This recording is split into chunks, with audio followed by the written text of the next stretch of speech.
Today we're getting into the latest Tesla news, including Tesla continuing to dominate in EV markets, Giga Texas producing tons of Model Ys, Giga Shanghai resuming operations, and Tesla's $1 billion battery deal. So let's get into it, and a special thanks to Charity Stars for sponsoring this video. Go to charitystars.com/Ryan Shaw to enter for your chance to win a Tesla Model S Plaid.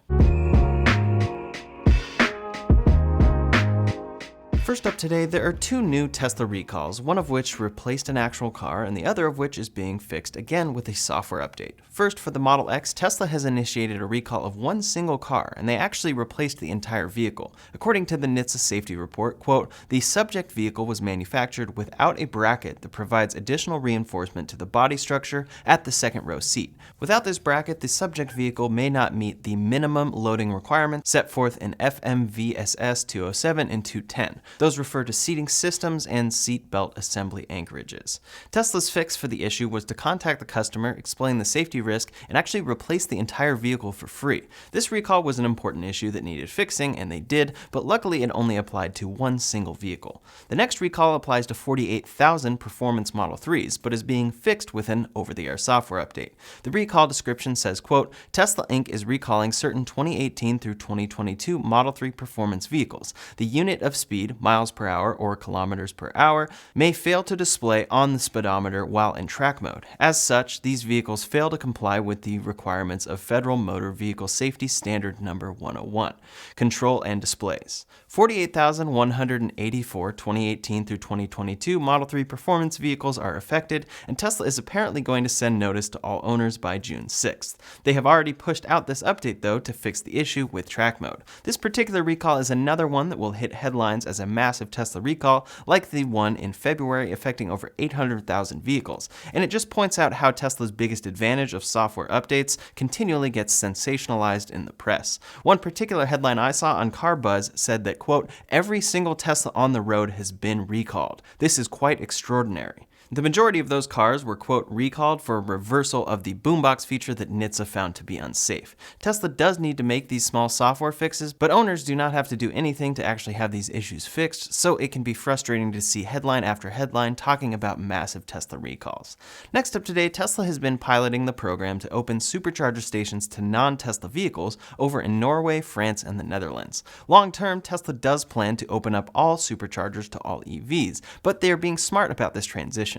Some Supercharger stations are full as is, and Tesla is selling more cars than ever before, so congestion could suddenly get really bad if they flipped a switch to allow any EV to charge there. For this, Tesla says, quote, "Future sites will only be opened to non-Tesla vehicles if there is available capacity. One issue for opening chargers as well is how the cables will actually reach vehicles. Tesla Superchargers are designed with short cables that specifically reach Tesla vehicles when backed in. Now that they're opening chargers, we've seen many cars have to get creative with how they can actually reach the charging cable, sometimes blocking multiple stalls in the process. For now, Tesla says that, quote, "Certain Supercharger site layouts may not be suitable for some cars. Please do not obstruct other cars by parking over the lines if the cable cannot comfortably reach your car."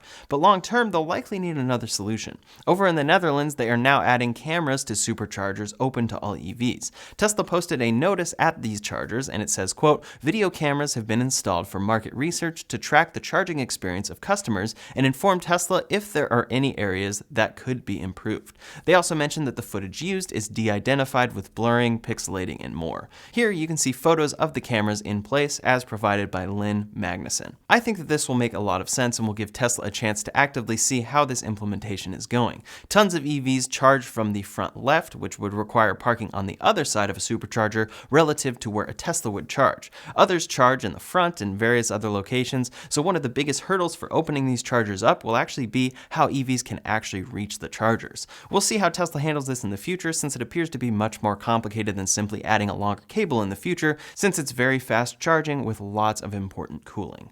Next up, Tesla is continuing to dominate EV sales across the globe, but one particularly obvious market is where they have been headquartered for years, California. Their main US factory still produces cars for the US market in California, and in Q1, Tesla accounted for 78% of all BEVs sold in California. A total of 67,118 battery electric vehicles were sold in Q1 in California, according to Green Car Reports, and the top three were the Tesla Model 3 with 24,375 sold, the Model Y with 23,117 sold, and the Model S with 3,557 sold. The Hyundai Ioniq 5, which is brand new, managed 4th place with 1,959 sold, and the Ford Mustang Mach-E received 5th with 1,664 sold. What I'm most surprised to see here is how few Mach-E's were sold, especially given how much people continue to push the idea that competitors are already catching up. They are catching up in offering compelling EVs, but the real question is just how available these electric cars actually are. Tesla continues to grow each quarter, selling a whopping 310,048 cars last quarter overall across the globe, and they should be delivering more and more cars out of 2 new factories throughout this year, helping that number to grow more each quarter. Car production in general is something that Tesla is working on optimizing, and they demonstrated this in particular at their Giga Texas Cyber Rodeo. We also continue to see other automakers taking ideas like a megacasting for their own future production, but we also know that many companies know how to make and deliver cars at scale. The real question is, do they know how to make and deliver electric cars at scale? Ford just announced first deliveries of the F-150 Lightning, and since the Cybertruck still isn't out yet and appears to be delayed for quite some time, I see a lot of people canceling their Cybertruck order to buy a Lightning instead. To them, I want to ask, what makes you so sure you'll be able to get a Lightning before a Cybertruck? Maybe you'll be able to, but Ford just stopped taking orders of any 2022 Mustang Mach-E's, meaning that car is completely sold out for all of 2022. Currently, they have capacity for about 70,000 of those cars per year, and they're building capacity to reach 200,000 per year. For the F-150 Lightning, they are currently targeting 150,000 units per year. Ford closed orders of the F-150 Lightning and has announced that they have over 200,000 orders.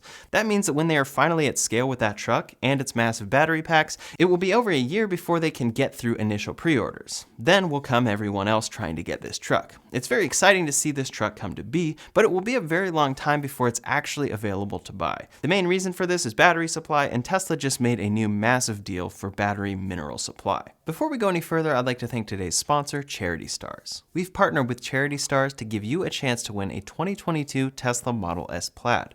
Charity Stars is a groundbreaking fundraising platform that helps raise money for charitable causes. Donations for this particular sweepstakes will benefit One Tree Planted, which is a charity that plants trees around the world to fight deforestation and climate change. This charity is a great opportunity to help the planet by offsetting your carbon footprint, on top of giving you a chance to win a record-breaking electric vehicle. The Tesla Model S Plaid, as you already know, is the world's fastest accelerating production vehicle, with a 0 to 60 in under 2 seconds and 1,020 horsepower. This particular model has the white interior, 21-inch wheels, an EPA range of 348 miles, front and rear touchscreens, and plenty of cargo space, so you can take it to the racetrack or on a family road trip. To enter for your chance to win this Tesla Model S Plaid, visit CharityStars.com/RyanShaw and use the code RyanShaw at checkout to get 500 free entries on your purchase. Again, that's CharityStars.com/RyanShaw and use the code RyanShaw for 500 free entries on your purchase. Tesla has worked on battery supply for years, and it continues to be their biggest advantage. They use multiple suppliers, currently ship cars with multiple cell form factors and chemistries, and are on the way to producing their own battery cells for vehicles in-house. Their 4680 cells are actually shipping in new Model Ys out of Giga Texas right now. We'll talk about that more in a minute, but they have yet to ship to anyone but employees from what we can tell. In any case, Tesla has just made a new deal in Australia to secure $1 billion in battery minerals each year. According to the Reuters report, Tesla's chairwoman in Australia, attending a Minerals Council of Australia event, said, quote, "We expect our spend on Australian minerals to increase to more than $1 billion per annum for the next few years. Australian mining companies do have a good reputation, great expertise, professionalism, and are preferred by manufacturers increasingly concerned about meeting both today's and the future's ESG requirements." Elon Musk himself added to these comments about this battery mineral deal, saying, quote, "That's where we get most of our lithium. Also, whereas phone batteries make heavy use of cobalt in cathode, Tesla uses primarily nickel, which is trickier, but has better energy density range." This comes on top of Tesla's plans to get into the mining business with a lithium claim on 10,000 acres in Nevada. That's a big new deal for Tesla, and it is securing their battery supply well into the future by securing the raw materials necessary for their production. Many other companies are simply buying batteries from suppliers and hoping for the best. In the future, this is going to see a massive demand issue where electric cars that are on the market are incredibly well engineered but just can't be produced. It's a big reason why Tesla is already dominating with EV sales and why it's expected to continue into the future. I'm rooting for all electric cars, but pointing out the reality reality that Tesla is making cars with 2170 cells, 2170 LFP cells, 18650 cells, and 4680 cells while securing raw materials. It's a big advantage, and we'll likely only hear more and more about Tesla battery mineral deals in the coming months and years. Next up today, regarding Tesla's production, Giga Shanghai has been a huge contributor to their sales and deliveries, exceeding the production of their original Fremont factory. Recently, though, Giga Shanghai was closed for around 3 weeks due to lockdowns, which caused them to miss a significant amount of production, around 40,000 estimated cars. On April 19th, it was reported that Giga Shanghai reopened and over 8,000 employees returned to work with a closed-loop system. A slow ramp of production has been expected, but things appear to be going very well there. Elon Musk on April 22nd, just 3 days later, said that the factory was, quote, coming back with a vengeance. Now it appears that this has been confirmed. Based on new details shared by the chief engineer of the Shanghai Economics and Information Technology Commission, Tesla has ramped back up to over 80% capacity in a little over 2 weeks. This is extremely impressive and should end up with Tesla's Q1 being less affected than many feared.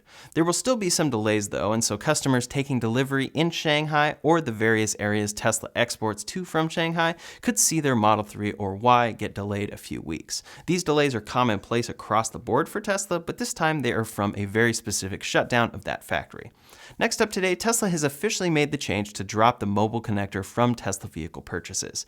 Elon Musk initially tweeted about this, saying, quote, usage statistics were super low, so seemed wasteful. On the minor plus side, we will be including more plug adapters with the mobile connector kit. Then he tweeted about dropping the price and making it easy to order with the car based on feedback. There was an in-between period where people ordered and were unsure if they would receive a charger though, since the option hadn't been activated on their website yet. In response to feedback though, they have made it very clear how to purchase one, which is at least very good to see.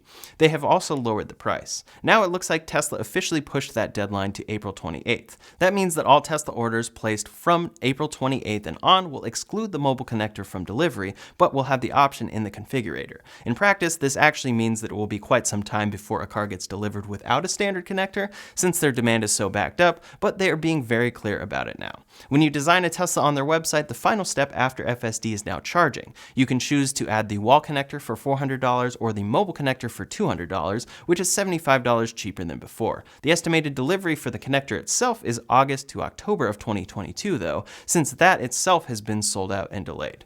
That mobile connector now includes the NEMA 515 and NEMA 1450 adapter standard, which is actually an improvement over the previously included one, but you're now paying $200 for it. Tesla responded very quickly to feedback here, and while I think that they could have handled this much better in its implementation, the ease of which you can add the mobile connector for $200 in your configuration makes this change something that is much less impactful than expected.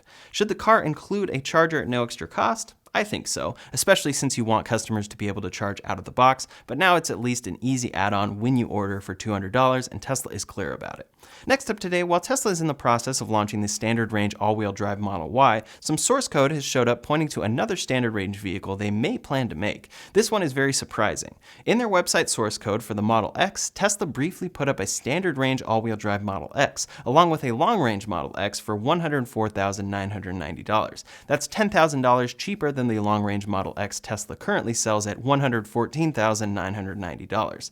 The wait for that car with stock wheels is well over a year, so Tesla introducing a new lower range Model X could make sense for them to ship more cars. However, an electric car over $100,000 with a standard range pack from Tesla does not seem like something they would actually want to release. Also, the pricing was the same for standard and long range and showed a performance all-wheel drive model at $126,490 instead of Plaid. It's a weird update, and it did happen in Tesla's source code before being removed, but it looks like it could be a simple mistake. A standard range Model Y seems to be on the way and makes sense, especially given the fact that Tesla's standard range pack would beat the top range of many competing EVs, but on the Model X it seems unlikely. I'll keep an eye on it though and let you know if anything changes. Last up today, Tesla has been producing and shipping out tons of Model Ys at Giga Texas. So far they are being produced in bulk in every color aside from Midnight Silver Metallic. Although the first Midnight Silver Metallic Model Y produced at Giga Texas has indeed been spotted there.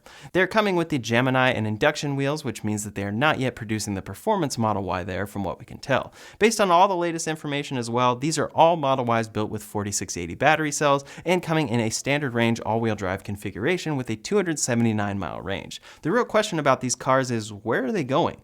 We know that Tesla has been delivering Model Ys from Texas, as they demonstrate at the Cyber Rodeo, but so far they appear to be going exclusively to employees. We haven't even heard much about those aside from one employee post with her car. Likely, Tesla is keeping it quiet and delivering only to employees so far. This allows them to prove out the new 4680 architecture beyond just testing and standard range configuration on the Model Y in large numbers before delivering to customers. Then in a few weeks or longer, they can introduce a new configuration of the Model Y out of Texas or begin building the 2170 Model Y there to simply add to current production from Fremont. Everything there is taking some time as expected, but hopefully by the end of this year, we should see significant customer deliveries coming out of Giga Texas.